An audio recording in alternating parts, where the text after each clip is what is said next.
Hello and welcome to the Remaining Sane, Finding Peace in Our Chaos podcast, a podcast about both theology and police work. I'm your host, Will, and in today's episode, I interview a philosophy professor in the Honors Department at Union University, Dr. Dr Barnard.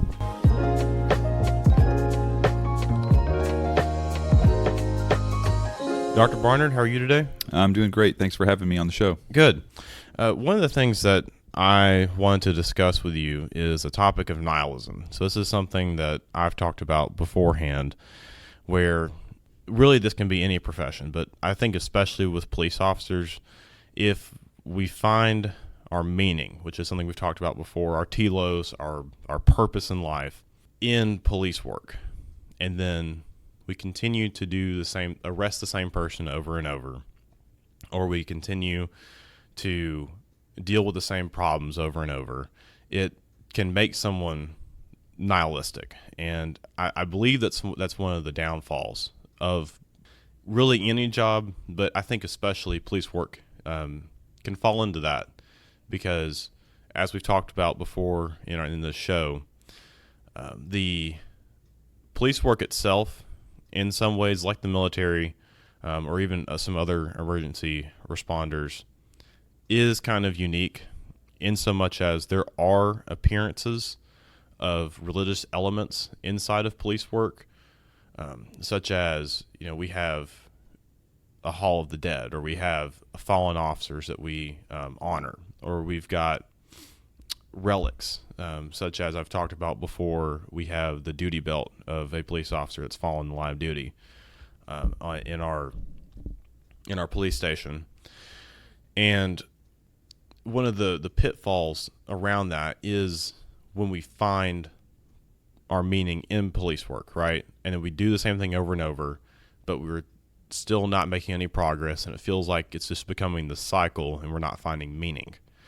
And you, from what I understand, have studied a lot about nihilism. So I wanted to just kind of get into that. So starting with that, how would you define nihilism? What is it? Yeah, that's a great first question. If you didn't ask that question, I think that's where I was going to go at the very beginning. So let me start by saying I think this is just fantastic that you're talking about these things, and you're especially talking and thinking about these things with your fellow officers. And I'm hoping that I can talk about them in ways which will be meaningful and helpful for the kinds of things you're trying to accomplish in this program. And I do think it's a huge question to ask, like, what are we talking about when we're talking about nihilism? Let me actually, before I answer that question, let me back up just a moment. Philosophers like to do that. That's one of the hazards of being a philosopher. You want to back up and ask a really big question, or maybe start with a bigger picture point. And I think one of the points I want to start with is just kind of like a foundational assumption of mine, and that is that human beings are made for meaning. We're creatures who seek meaning. We want meaning. We want our lives to be meaningful. We want our work to be meaningful. We want our relationships to be meaningful.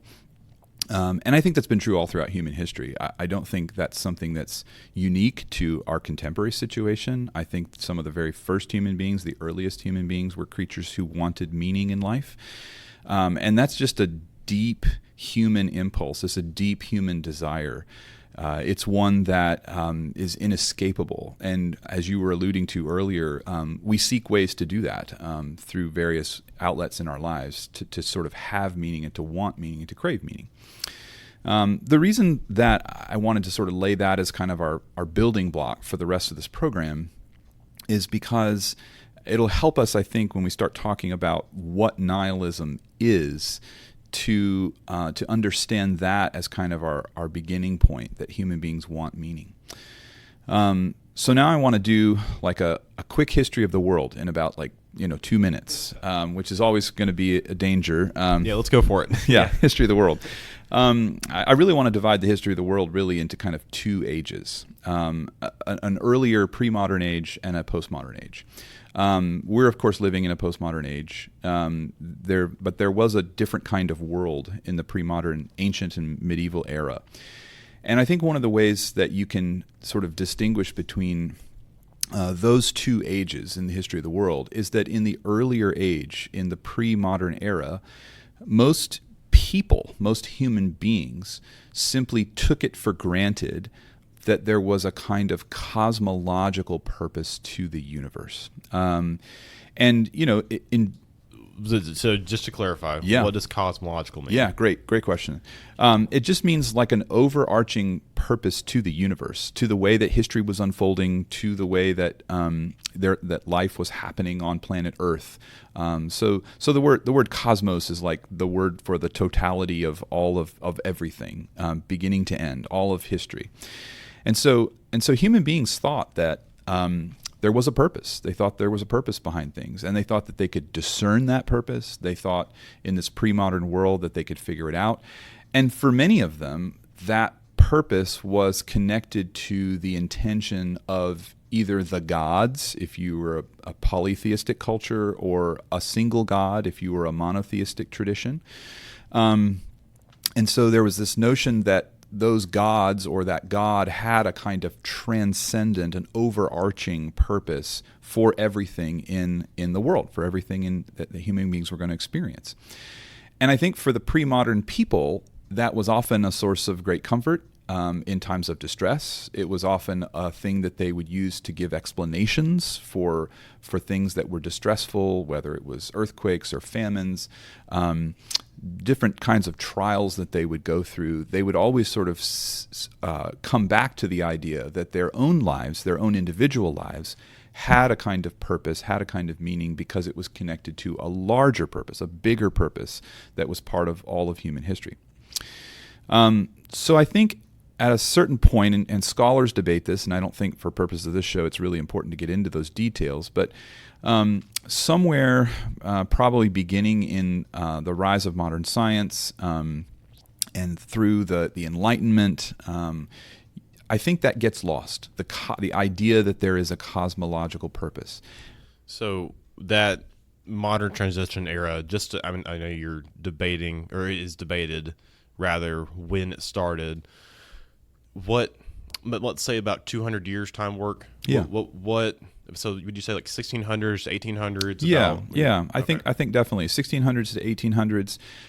In my work in philosophy, we're thinking about figures starting as early as Descartes, and then some of the others like John Locke and George Berkeley and David Hume, and then ultimately a big and really important German philosopher named Immanuel Kant, and then these lead to people like Nietzsche, who's of course a very familiar figure in relationship to nihilism. But all of these figures are in the midst of, they're going through a major transition out of that pre-modern mindset and into the mindset that we have today. And I think the mindset that we have today, broadly speaking, especially in the West, but I think we've globalized it in a lot of respects, is a mindset that just doesn't believe anymore that there is an overarching, transcendent, cosmic purpose behind the universe, or behind life, or behind human history. History's not going anywhere. Life's not going anywhere. So basically, there's no reason for which the whole universe exists. That's right. Okay. Yeah, that's right. And a lot of that is at times tied to explicitly to atheism. Though not everyone who has this view is necessarily like an atheist per se, but many atheists would take that position. They would say that since there is no God, the universe got here as an accident. It's just been a long evolutionary process that's happened. No one's been governing it. No one's been guiding it. No one's minding the store, so to speak. And so here we are. We're human beings. We're on this planet. We crave meaning, we want meaning, we desire it deeply. It's built into our consciousness, but there isn't a big story that's unfolding in the history of the cosmos, in the universe. It's just a grand accident that happened to have produced us, and here we are. And since we're all alone, and since there's nobody minding the store, and since we have this big desire, we have to kind of make the best of it in light of that. Now, I think that is the big sort of postmodern assumption that gives rise to what we might call nihilism. And that's where I want to get into defining what nihilism is and how to think about it in the world that we live in today. But what I needed to help everybody understand is I needed that background assumption that the world we live in today is a world that we don't believe in any kind of overarching or transcendent purpose for where history's going, where life is going, where the universe is going. It's all big cosmic accident, and here we are. With that assumption, Yeah, right? yeah. It makes it feel like that nihilism is the only logical conclusion. However, I believe that when you dive deep into nihilism, it is extremely disordered. Yeah. So let's talk about that. So let's get to your original question, which is what is nihilism and how should we think about it? I think for a lot of my own life, I actually thought of nihilism as like a philosophical camp, like it's a view that someone would hold of the world. But I think more recently, I've actually come to believe that's not the best way to think about it. I mean, if you look up even like the Wikipedia page on nihilism, you'll see that defining it is kind of like trying to nail Jell-O to the wall. It's really difficult. And I think the reason for that is because nihilism is really best characterized as a mood. It's a mood. It's almost a response, an attitude, or a posture to this deep-seated assumption that there is no purpose, okay? It's not the only response to this idea that there's no overarching purpose. Throughout human history, there have been other responses. One of the most famous, and perhaps even one of the most powerful, though not necessarily the most attractive, is a response called Stoicism. So the Stoics themselves would have thought, on the one hand, there is no overarching purpose. There's no big, huge purpose for everything in human history and life. But they weren't the kind of people who wanted to respond to that with despair. They didn't respond with pessimism. And it's really the despair and pessimism that's characteristic of nihilism. The Stoics just thought, well, what you do is you just buck up and take it. This is how reality is. Toughen up, get a stiff upper lip. Become a hero in the face of the insanity of the cosmos. That's what you do if you're a Stoic. And it honestly wouldn't surprise me if you have some of your own fellow officers who find themselves with a kind of Stoic response, actually. That's exactly where I was going to go. That is so common in police work, especially because of the calls that we respond to. This is something that a previous guest talked about. The amount of critical incidents that we respond to is in a 30. He either said a 20 or a 30-year career is. I can't remember what the exact number is. The average person has 2 to 3 in his or her life. The average police officer has, I think, like 1,000. Yeah. And so, I've responded personally to all kinds of crazy stuff, and I go tell my parents about it, or go tell other people about it. And like, wow, that's wild. And I'm like, it was just another Tuesday. Like on July 4th, we had this. We almost had a shootout over fireworks. Yeah. 2 neighbors almost shot each other over fireworks, and it's like but people don't think about that, right? Like or you have calls that really impact you, like especially, and this is another thing that we've talked about.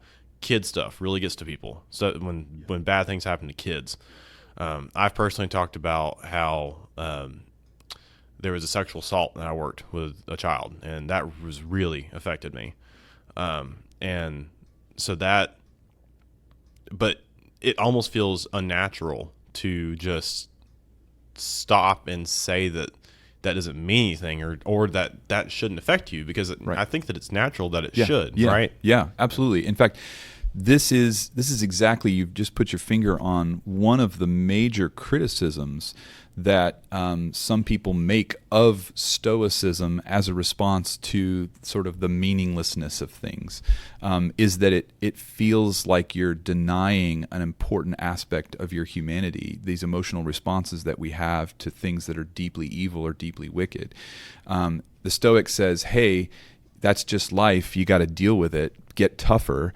But there's something in us that says, no, wait, I think I'm actually built in a way as a human being that I ought not to just suppress that response that I'm having to this really serious wickedness that I'm dealing with. And especially if you do, and this is another thing I've talked about, that if you continue to suppress that feeling, and you're not, I would argue, if you're not actively involved in the body of Christ, then the way that you try to block that out a lot of times ends up being some kind of this cycle of using dopamine to get rid of it, right?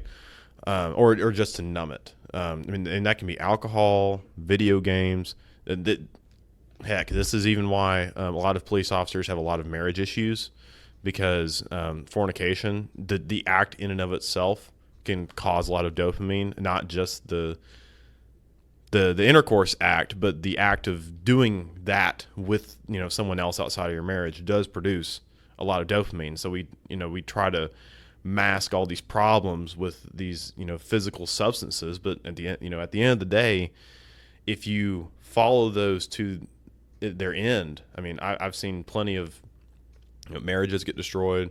I've seen plenty of officers have to go to rehab for substance abuse. I've seen plenty of officers lose their family because they've messed it up, and they are now separated and don't see their kids except every other weekend. And that is not at all the kind of life that I want for anyone. And right. it's not an ordered life. It's not a good life. Yeah. And so you got any more thoughts on that? Yeah. No, I think you're right. I think that one of the dangers, and I think this is what you're pointing out, of trying to take the stoic response to this loss of overarching meaning is the danger of just basically not being able to do it, right? Not being able to pull yourself together, not being able to sort of survive all the things that you have to deal with on a regular basis, or not being able to numb or turn off those switches that are having these kinds of profound emotional responses to the things that you deal with on a day-to-day basis. I think that's right. So I think the other response now is nihilism. This is what we came to talk about. And nihilism, in effect, is just the mood or the response of despair or pessimism in the face of the meaninglessness of, or the lack of overarching purpose of history and of life and of the way that the universe is unfolding. And so one of the things I want to say is that I don't necessarily know that people consciously or as a matter of conviction always think of themselves as a nihilist, right? Someone doesn't necessarily wake up one morning and say, I'm going to be a nihilist. Instead, I think people experience the pull of nihilism because of the conditions of the postmodern age. And I think that's really probably what many of you and your fellow officers are feeling in the work environment. As you talk about these repetitive cycles of crime, it seems like just no way to ever break the cycle, nothing ever changes. And it's responding to that leads to this kind of despair or pessimism that's really characteristic of a nihilistic mood, that nothing matters, right? If I wanted to sum up nihilism in a phrase, it would be that phrase, right? Nothing really matters. Nothing that I do matters. So what difference does it make whether I help someone and do something kind for them or shoot them, right? Because nothing matters in the end. So it's just a pure subjectivity. Right? There's no objective. I think it's even worse than pure subjectivity. I mean, I think it's giving up on the idea that there's any purpose to anything that I do whatsoever. So it's more, to sort of use a theme from some relatively recent movies. It's more like Two-Face's coin in the Batman Dark Knight series, right? It's flip a coin, right? It's just randomness. What difference does it make what I do, because my actions aren't going to have any cosmic significance in the end? And so I think that's the mood of nihilism that is characteristic of the time we're living in, and not just in police work. I think it's everywhere. I see it in my students' lives. They don't know why they should be motivated. They don't understand what they're doing in terms of their life plans. They don't often have goals because I don't think they really know or are assured that anything they're going to do matters. Does it have any significance? They're longing for significance themselves. And this is something else we talked about beforehand. I think that the biblical book that talks about this a lot is Ecclesiastes. I've been reading that a lot, and actually, side note, I'm working on doing a long form episode, about 20 minutes. We're going to really explore Ecclesiastes because I think it has a lot to say about this. But one of the things that I'm in right now is what's called the tyranny of time, right? Yeah. And so what that means is that I quoted Benjamin Franklin in the previous episode. Two things in life: death and taxes. Right? Always going to happen. And so the trap that we can fall in is believing that because we do the same thing over and over, and that we're not making any change, nor will, even if we do make some kind of slight change, that change will not last, right? That's right. We all die. That's at right. the end of the day. And all things on this earth will perish. Yeah. Then, why do we do them? Yeah. And so that's a huge trap. That is something that I know. You said that you see it in your students. Yeah. I've seen it in other officers. I've seen it in just the people I interact with. Yeah. Even criminals that, like why does it matter if I shoot somebody? It is what it is. Yeah. Well, are there any? So you've already mentioned a couple of philosophers that, like especially Nietzsche, that are really common. My personal experience with nihilism, I read one book by Anna Seegers, who is kind of an abstract author.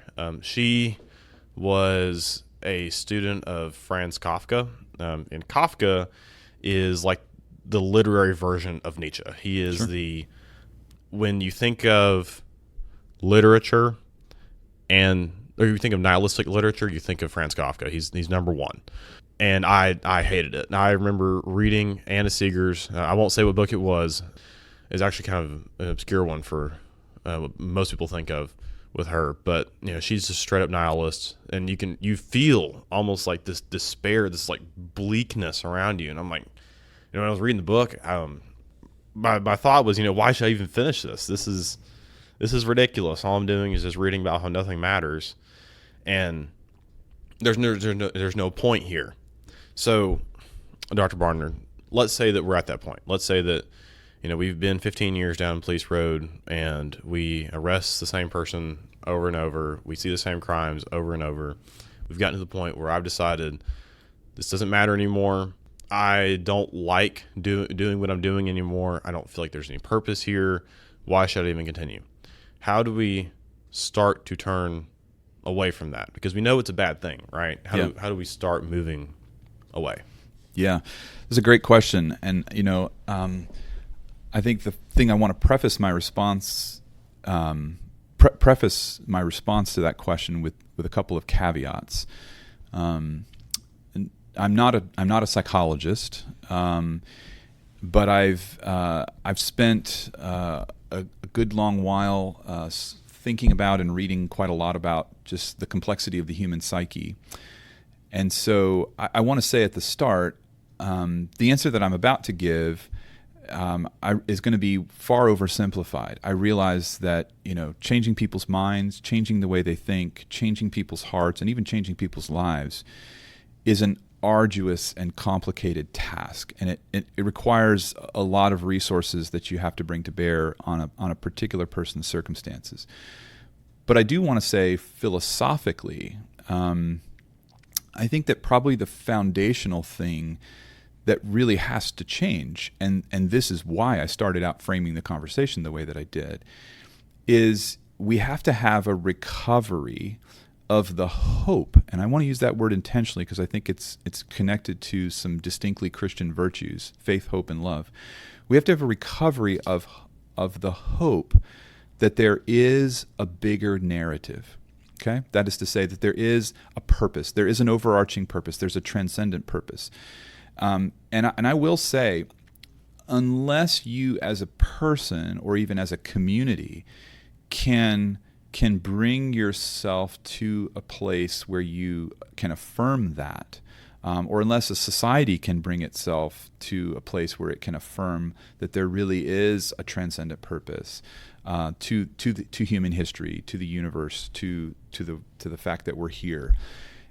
Apart from that, I think nihilism is inescapable. I think it's a gravity that's going to pull you in, and you'll never get out without recovering this idea that there is a hope for a larger purpose. Now, because I'm a Christian and because that's sort of where I'm coming from, I can make a strong argument that I think Christianity actually offers the strongest possible basis for such a hope. But that hope that Christianity offers is rooted in the fundamental Christian conviction that Jesus Christ, God the Son, is risen from the dead. I think if you don't have that as part of your system of thought, if that's not part of how you see the world, that Jesus Christ has risen from the dead, and that he's coming again in glory to judge the world. If you don't see that, if that's not part of your package, I don't know how you can escape the despair. It is the only thing for me that enables me to escape the prospect of despair. And the reason for that is actually really simple. Jesus' resurrection from the dead is actually the thing that means that it makes my actions now different, right? The things I do now aren't pointless because my day-to-day actions in life are ultimately drawn up into a larger story that's about what Christ has done in rising from the dead and what he's going to do in returning and making all things right. And that takes faith to believe that. I'll be the first person to admit that. That also takes hope to trust that that's true. But if you don't have something like that as part of your story of how you think the world is going and how you think human history is unfolding and the direction you think it has and the purpose you think it has, if it's not part of that package, then I don't think there is a way out for you. One of the terms that Danny Jones brought up, he's one of the previous guests, is we start spiraling, right? And it seems like to me that nihilism is essentially the big spiral, yes. Right? It is the way in which you start just... It's the black hole you're getting sucked into. Exactly. Black hole. That's the best way to put it. Yeah. Because, unfortunately, I think that at the end of nihilism, at the end of... Let's follow nihilism all the way to the end, is this death. Yeah, it's nothingness. Right. Yeah, which is what the root word means. Yeah. It just means really? nothingness. Yeah. Yeah. It literally does. Yeah. Yeah. I was one of the things that Chesterton talks about in orthodoxy, I think, is that so orthodoxy is one of the... Chesterton has a tendency to write either short books or long essays, and no one really knows which one's which. So orthodoxy is one of those kind of falls in that lane. One of the things that he brings up is the concept of suicide, right? And how suicide itself is not just... You think that it is just the destruction of oneself, right? So you think that if you commit suicide, then you are just... You're getting rid of yourself, and no one else, right? But suicide is actually the complete inverse of what God has done. God is the great creator. Mm-hmm. He creates, right? He's a life giver. Yes, and in the beginning, if I believe if you translate it directly from Hebrew, it says like in the beginning when God created the heaven and the earth, mm-hmm. right? He has created all of that's around us. When one commits suicide, because man is the image of God, so there are some things that the man can do that are not exactly, they're not to the same extent that God can do, but they're in the same they're in that same lane, right? And suicide is the great inverse. It is not just the removal of oneself, it is the complete destruction of the entire universe for one person, right? Yeah.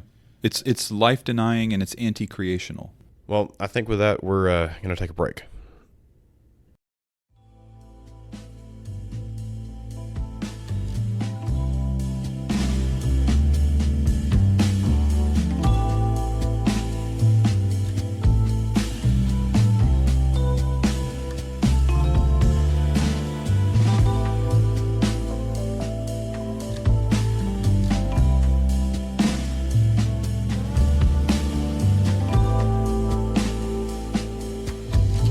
Alrighty, and we're back. Well, Dr. Barnard, stepping away from what we just got done talking about, let's go back into nihilism, maybe some thoughts about studying it. Just, if you could expound a little bit more on that. Yeah. Well, I think one of the practical pieces of advice that I would give, just say, your listeners is that I don't necessarily recommend that you make it a habit of trying to dig deeply into studying nihilism. If I'm right that nihilism is a kind of mood, it's a response, it's a tendency to be pessimistic or despair in one's life about a possibility of meaning, or the possibility of meaning in my life, or the possibility of meaning in the cosmos. As we were saying earlier, if you dive into that rabbit hole, it's a black hole that's just going to suck you down more. And so I don't necessarily recommend that that people who are struggling, or people who feel the pull of nihilism, that you go out and read more books on nihilism, or you watch more movies that are nihilistic, or you read more literature that's nihilistic. And there's a lot of it out there today, because I think a lot of people who are movie producers feel the nihilistic pull of our cultural moment. I think a lot of writers of literature feel it. And I've noticed this over my last 20 years of teaching college level. And I have at times sort of dipped into some of that literature. I do, in one of my classes, I actually assign a very short play by Cormac McCarthy. And the play is... Who's that? He's a Southern author who's written a number of important works, and probably the most popular that actually got made into a movie was a work called No Country for Old Men. Okay. And so Cormac McCarthy has this play called The Sunset Limited, and it is a play that I read with my students because it so clearly and vividly presents a character who has fallen into the trap of nihilism. He's fallen into despair. He's fallen into this notion that his life has no meaning, and he's suicidal. And that's really the sort of the focus of that particular play.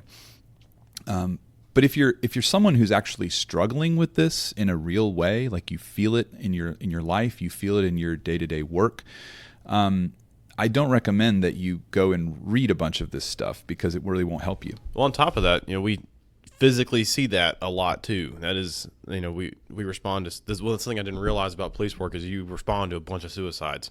Yeah. Or a lot of overdoses are suicides. And we got to talk about how many overdoses we have. Imagine half of those are suicides. And then we go to normal suicides, quote unquote normal suicides. We were already exposed to people who have been despairing and then got to the end of it, right? Yeah. So we were already surrounded enough by it. Yeah.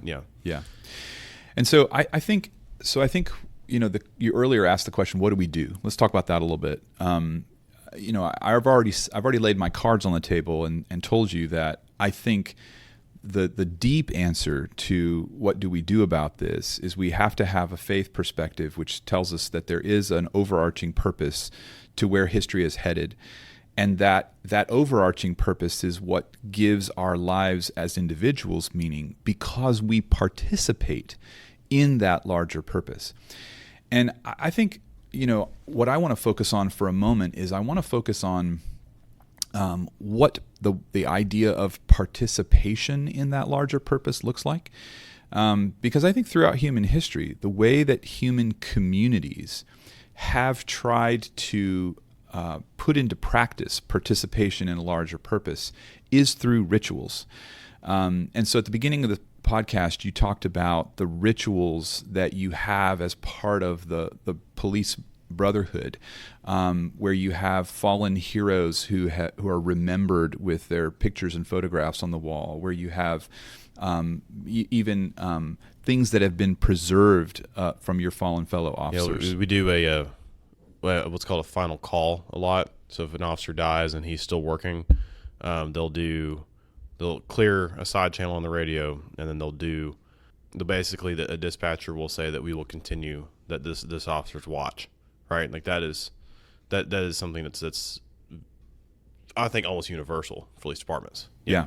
I have a friend who's in the fire department, and of course one of the deep rituals after 9/11 was that every year so many fire departments climb the steps, right? They go to a stadium and they do all the flights of steps and to honor the fallen heroes from 9/11. And I actually think that those ritual practices that actually combats the tendency towards nihilism, the tendency towards despair. And part of the way that it combats that tendency is simply by providing life with structure, right? A kind of, as you even put it, I think a kind of religious structure. It's a kind of practice that recenters a person. It helps remind a person of the sacrifices and the costs of others who have invested their lives in these ways. And I think even when you can't necessarily make ultimate sense of some of those sacrifices, I think you can regather yourself emotionally when you have a sense of the sacrifices that others have made in the same line of work that you have. And so I think those practices in a police department are absolutely essential practices as a kind of participation in a larger meaning. I think the other thing, though, we have to realize is that larger meaning is probably always going to be elusive. I think this is what the book of Ecclesiastes is about. We're finite creatures, and since we're finite creatures, we can't see the whole picture. We can't see what's happening from the beginning of the world to the end of the world. And we're caught in the middle. And I think being caught in the middle is part of what contributes to that sense of frustration that we sometimes have in finding meaning in our work. But we have to remind ourselves of that. Part of what we have to remind ourselves is that we are limited in our ability to see the ultimate horizon of things. And since we can't see that, our lives have to move forward in a kind of faith, hope, and trust that the things that we are doing are participating in something larger and bigger than ourselves. At the end of the day, that is, and we talked about this with Ken Palmer, that the liturgies that, I'm an Anglican, I'm proud about it. In the liturgies that I participate in help me recenter myself on, the greater purpose in life, and eventually knowing that when we see the face of the Father, we'll understand, right? This is going back to what I said earlier. We are almost like foils, right? We're more than the animals. We're the intercessor between the humans, or not the humans, the universe, humans, and then there's God, right? We are the intercessor between them, and so we understand that there's some purpose, but we can't nail it down all the way, right? We're not able to 100% say. We're not able to 100% understand all of what's around us, but we know there's something more. We know that, and we know that despite the rest of the universe not knowing that, right? A squirrel genuinely does not know nor cares to know about the squirrel's ultimate, goal in life, ultimate purpose in life, right? Right. Transitioning just a little bit. Can I say one more thing? Go ahead. Yeah, just about participation. I think another practice that's really important is telling stories. I think that one of the ways that we make meaning and that we create meaning out of sometimes what feels like a chaotic sequence of events or even a repetitious sequence of events is we have to take time out to remind ourselves and to tell ourselves the stories. And that's not a personal thing. It's a communal thing. And so I think, one thing that helps, especially in a setting like the setting that you and your fellow officers are working in, is taking time out to narrate the stories of people who have gone before you, of experiences that you've had, because even just the knowledge that I am part of a shared story is one of the things that helps combat this tendency towards despair and towards nihilism. Yeah, and I would say that's practiced a lot, at least in my experience with the departments, that we tell the stories of one another. Yeah, like I've got all kinds of crazy stories that I can go into. Yeah, there's another story that another officer and I are kind of known for, really, and that is just this wild, crazy story. Long story short, we walked in on a hitman. But telling those stories over and over, I think that is a good liturgical practice, and even that's done inside church as well, right? Like, that's we tell all the stories that are in the scriptures, right? Right. And even on top of that, right, because they become our stories. Yes, because we're part of the same. That's right. We are part of the body of Christ. Yeah. Right. And or even on top of that, that's something I've tried to express also, is that for the ancient times, police doesn't really exist. Kind of like there's the soldier who is also a warrior, but is also kind of their version of a police officer. So there's no the concept of police officer doesn't really come about 1600s or so. Yeah, it's a modern concept. Yeah. Yeah. But there are actions that certain saints have taken before us that we can look to that maybe reflect into what police officers do, right?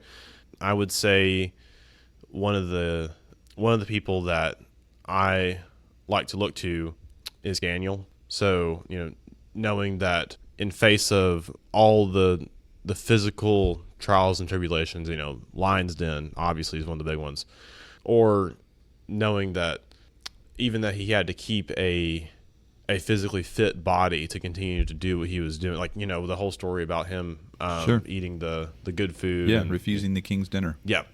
Transposing that with today, we have all these temptations around us for to eat fast food or drink a bunch or whatever, and knowing that even in the smallest ways, when I eat something healthy or I count my calories or whatever, just to stay away from the decadence, and I'm actually doing something good, right? This is actively participating in a good thing, right? Yeah. You had more thoughts? Yeah, I think all those practices you're describing are practices that can help someone combat this pull that nihilism has that we've talked about. I think, though, that the central thing that has to be said here is that what sustains and nurtures those practices is the deep conviction that the universe does have a kind of overarching purpose.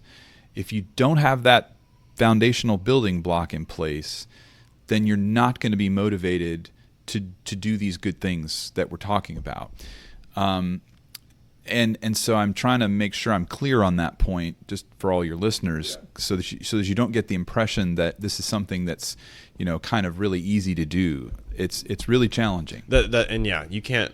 This is something else we've talked about as well. That you can't just gut stuff out and continue the practices around it. Like you cannot take a badge off of a police officer and tell him to still be a police officer. Like that symbol in and of itself, it means so much. Like losing your badge is huge. Or something else we've talked about is if there is someone that kills a police officer in line of duty, that police officer's handcuffs go on that suspect. Because that means something. Your handcuffs means something. That is integral to your work, and but you can't cut God out of your worldview. Do all the the good things like diet and exercise and tell stories and do X, Y, and Z. Those are expressions of you hopefully being in the fullness of the body of Christ. Mm-hmm. They are not what make up the fullness of the body of Christ, right? Like that is not you can't just take Christ out and still be okay. Yeah, or you may not be able to in the long run. I mean, I think going back to our earlier conversation, Yes. Stoicism tries, right? So Stoicism is the view that is the alternative to nihilism without God. It's the view that says, hey, I don't need God in the picture, but I can still be a decent, good, hardworking, honest person and try to make sense of my life in a way that's meaningful, even though there's no ultimate meaning to it. And, you know, there's a handful of people who can make that work for themselves over the course of their lives. I think that's harder for a police officer to make that kind of response work. And the reason I think it's harder is actually simple. A police officer has to confront evil and injustice in the world on a day-to-day basis. And when you have to confront that on a day-to-day basis in your work, I don't think it's so easy to just sort of bracket the question of, is there ultimate justice, right, in reality? Is there really going to be a day of reckoning? Is this all going somewhere? I think Stoicism is really a view that can only be sustained over the long haul by someone who lives a relatively comfortable life and doesn't ultimately have to confront evil and injustice in the world on a day-to-day basis. I think that is why when we have, I don't know if you've ever been to a trial, but if you are a police officer, let's say you arrest someone for something really bad, especially if it's against a kid, and you finally, go through the case, go through all this hearings, discovery, pre, post, whatever, and you finally see the person sentenced. That can be satisfying. That's a reflection of the good that you're doing. That it always doesn't happen, right? Right. That's right. I know all kinds of people that have gotten off on really terrible, heinous stuff, and that I think that when that doesn't happen, we start despairing again. Yeah. And we can't do that because at the end of the day, where our purpose is, and I 100% agree with you on this, is in the kingdom of God. There is coming a day of reckoning, and we have to look towards that, even though it, in our temporal minds may be how many thousands of hundreds of whatever years in front of us. But or very importantly, not in my lifetime, right? Yes. Yeah, right. In other words, I think that's the crisis for a lot of people. The crisis for a lot of people is, will I live to see it? Right. That's the crisis in my moment now. Will I live to see there be some kind of reckoning or ultimate justice or cosmic justice? Will I live to see that? And I think if you're the real tension for someone is, how do I live my life in a way that doesn't despair about justice altogether? Right. On the one hand, that's really important for police work. You can't despair about seeking it. But on the other hand, how do I avoid just getting overworked about trying to achieve it, that I just start becoming Batman or something, right? That I start becoming a vigilante because I'm so sick of seeing the spiral and the lack of justice that I'm just going to start taking matters into my own hands, and I'm going to run over the whole system and make it street justice all the way, right? That's right. That's another thing we've talked about. Career suicide is something that Danny Jones talked about. Doing something so bad that your career has to end, and sometimes cops get so frustrated with the same person over and over that they decide that he's going to teach him a lesson, right? And then it wrecks his career, right? And can't do that. Right. But I think what I'm trying to say is, I think that's an understandable human response on the part of a police officer who finds themselves in that situation, because it is a frustrating situation, right? On the one hand, you want justice to be done, you want to see justice served, but on the other hand, you're not seeing it being served. You're not seeing it being served, and yet I think the thing that has to come into the picture, and if it doesn't come into the picture, it's going to be really difficult for, I think, any law enforcement officer to avoid that pitfall of wanting to bring about justice in a kind of vigilante way. That the thing that has to be in place is a trust that there will be a day of reckoning, right? You have to trust that that there is a kind of ultimate judgment. There is a kind of ultimate justice that God's going to bring about. And if you don't have that peace in place, I can totally understand why you would either be pulled in one of these two directions, right? Either towards vigilantism or towards nihilism, right? Either one, I can see it. Well, Dr. Barnard, we're getting close to the top of the hour here. Do you have any parting words for us? Oh, I mean, I think probably since I'm on a podcast that's largely devoted to police officers, my parting words is I appreciate what all of you do. And I mean that really. I hope that I've tried to articulate, at least in some way, a kind of sympathetic understanding of the challenge I think that you face. I think you've done a great job. Yeah, because I do think it's a genuine challenge. I honestly can't imagine the day-to-day burden. It burdens me just to think about the kinds of things that officers have to deal with on a day-to-day basis. And I do think that probably law enforcement officials feel the conditions of our postmodern world deeply, even if they don't have the philosophical vocabulary to articulate it. And I think they probably struggle with some of the side effects of that feeling in their work, constantly being pulled in these different directions that we've talked about. And I think that's why it's so important for, I think, officers who want to maintain their sanity in the midst of this, to have sort of this larger transcendent focal point, right? And that big story that you believe in with all your heart, that God is ultimately going to bring everything into a conclusion that will be a just conclusion. And you have to see your own actions as an officer participating in that larger project that God has in view. But you also have to trust that He'll do it, even when it doesn't look like it's being done on a day-to-day basis. And that's hard. That's a hard task. Like it's a super hard task, because it requires all kinds of levels of self-discipline. And I think that's why those rituals of participation are so important, because that recenters you as a law enforcement officer on a regular basis and reminds you of what kind of story you're participating in. Well, thank you, Dr. Barnard. It was a pleasure to have you on. Remember, if you have any questions, you can email remainingsanepodcast@gmail.com. Once again, that's the remainingsanepodcast@gmail.com. You can also find us at Twitter @remainingsanepc. Have a blessed rest of your day.